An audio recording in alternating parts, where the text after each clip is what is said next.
My name is John Sylvester and I'm a landscape, nature and travel photographer.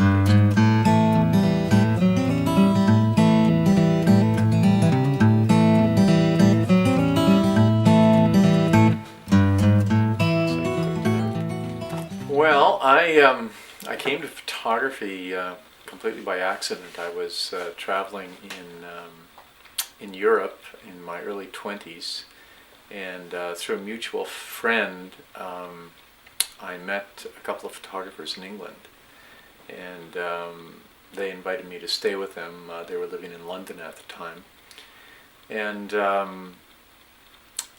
we kind of hit it off, and they went off to Greenland for 7 months. They specialized in photographing the polar regions of the world. And I went off to New Zealand and Southeast Asia for 7 months. When I got back to London, I connected with them again and spent a little time with them. They were moving then to the country. Brian has remained a mentor to me. You know, we usually talk on the phone just a few times a year and you know, exchange Christmas cards. He comes to Canada. He used to come a lot more. In recent years he's specialized in Siberia, and he's been documenting the indigenous peoples of Siberia.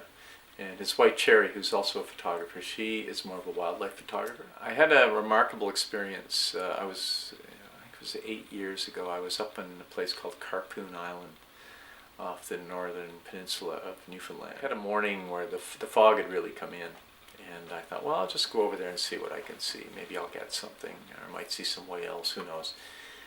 And so I hiked over, and it was really, really dense fog. And I thought, well, you know, it was a nice morning for a hike anyway. But then, so I just sat and kind of enjoyed the view and overlooking this cove.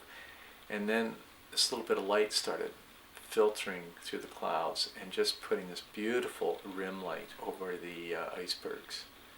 And you know, of course, then I got all excited and started shooting. And I shot pretty much from that moment until the fog completely lifted and cleared and turned into a beautiful sunny day.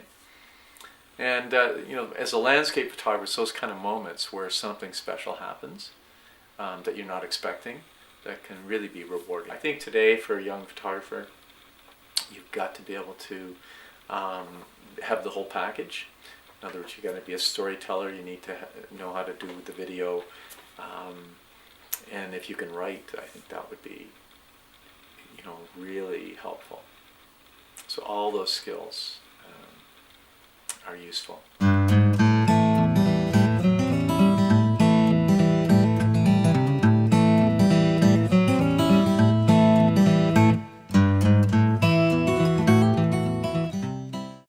What an interesting guy, am I right? John, man, thank you so much for the interview. It was a lot of fun. He has so much interesting stories, guys. Like, it's just really cool. He's been everywhere and he photographs so much. So I want to say thank you guys for watching. Subscribe down below and stay positive on the road to happiness.